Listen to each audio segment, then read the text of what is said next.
Olá, eu sou o Vinícius e a sua presença neste canal me agrada muito e eu te agradeço por isso. Seja sempre bem-vindo. Hoje nós vamos entender quais os perigos da prática do sexo anal. É um assunto que interessa a homens e mulheres.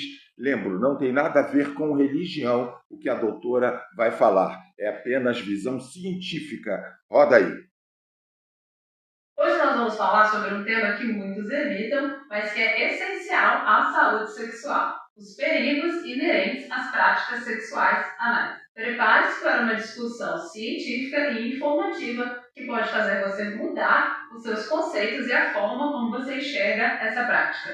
O sexo anal é uma prática que pode ser comum entre alguns casais héteros e homossexuais, mas alguns perigos devem ser deixados claros baseados nas diferenças anatômicas dessa região em relação ao sexo vaginal, por exemplo. Antes da gente começar a explicar o que pode acontecer, vamos entender a anatomia e a fisiologia da região anal. A gente sabe que o ânus é a parte terminal do trato gastrointestinal, ao passo que o reto é a porção final do intestino grosso. Ambos fazem parte do trato gastrointestinal e participam da excreção dos resíduos corporais. Diferente da vagina, o ânus ele não possui glândulas que facilitam a lubrificação natural. A parede do reto é uma parede de mucosa fina, diferente da parede vaginal, que ela é mais flácida e robusta. Tendo em vista essa diferença anatômica e fisiológica, qualquer atrito na parede retal e na porção anal, ele facilita muito mais o surgimento de lesões, abrasões ou lacerações. Devido a essa maior fragilidade, o coito sexual anal ele apresenta maior risco de transmissão de infecções sexualmente transmissíveis, por exemplo, e de algumas outras complicações, quando comparado ao sexo vaginal. A vagina ela é anatomicamente favorável para receber o pênis numa penetração e para conduzir o espermatozoide até o útero da mulher para ser fecundado. Para tal, ela é rica em lubrificação e a sua parede é muito mais resistente complacente. Mas vamos lá para identificar os 5 principais perigos relacionados a essas práticas sexuais anais. Primeiro, maior risco de lesões. Como eu disse, existe uma diferença anatômica na fragilidade da parede retal e do ânus em relação à vagina. Essas abrasões, lacerações ou lesões facilitadas podem causar dor, sangramento e incômodo local, exatamente pela falta de lubrificação e pela dificuldade maior numa penetração. Com isso, a gente tem o segundo risco aumentado, que é de transmissão de infecções sexualmente transmissíveis. Como a facilidade de trauma local e de laceração dessa mucosa, que é muito vascularizada do reto, ela pode ser facilitada com a prática do coito anal, doenças sexualmente transmissíveis, como por exemplo HIV, sífilis, hepatite B, C, herpes e HPV, elas podem ser facilitadas por essas práticas. Existe um outro vídeo aqui no canal que eu explico cada uma dessas doenças e os riscos inerentes à prática do sexo anal envolvidos com cada uma delas. A gente tem bem estabelecido, por exemplo, que o risco de transmissão do vírus do HIV numa relação anal ele chega a ser até 18 vezes maior do que no sexo vaginal. Isso porque a mucosa do reto, além de muito vascularizada, ela é rica em tecido linfóide. Esse tecido linfóide é o tecido de defesa, é aquele que a carga viral, o HIV, se localiza. Portanto, quando há uma lesão e laceração, potencialmente esse paciente está mais exposto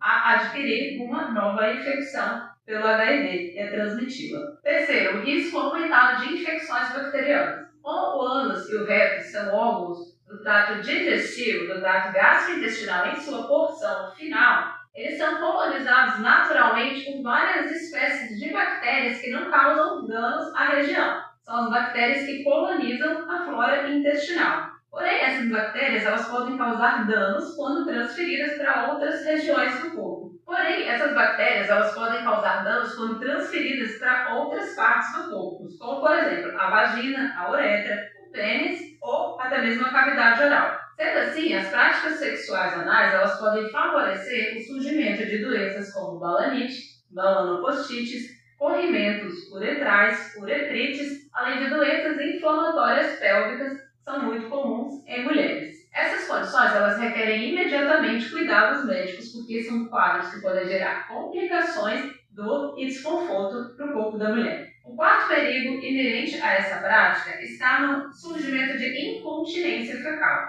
Embora seja mais raro, a prática frequente do coito sexual anal pode causar danos à musculatura e aos nervos do esfíncter anal. O esfíncter anal é uma espécie de válvula que auxilia e ajuda na continência fecal, no mecanismo de conter as fezes no corpo do homem e da mulher. Quando lesado, o paciente pode evoluir com uma perda involuntária de fezes, gerando esse quadro de incontinência anal. E por último, o quinto risco associado a essa prática está o surgimento ou a piora de doenças hemorroidárias. Como a gente sabe, as hemorroidas elas nada mais são do que veias dilatadas. As hemorroidas perianais do ânus ou do reto, elas podem ser pioradas ou desenvolvidas com as práticas sexuais anais, devido ao aumento da pressão e um maior dano à vascularização local. Sendo assim, os pacientes eles podem apresentar complicações, agravamento de uma doença hemorroidária prévia ou desenvolvimento da mesma, causando quadros de dor, sangramento e desconforto local. Se você achou o conteúdo desse vídeo interessante, se acha que vai ajudar para alguém que você conhece, compartilhe essa informação, não se esqueça de se inscrever. Antes de fechar o vídeo, eu deixo claro, ficou bem explícito pela natureza e com a visão científica não religiosa de que o ânus não foi feito para ser penetrado. E aí, você acha que cada um deve fazer o que quiser com o seu corpo? Eu acho, mas aí ficou bem clara aí a explicação da doutora sobre o que é negativo ao praticar o sexo anal. Não falou nada de positivo, mas enfim, todos praticando isso também têm o meu respeito. E aí, deixe seu comentário gentil, tchau.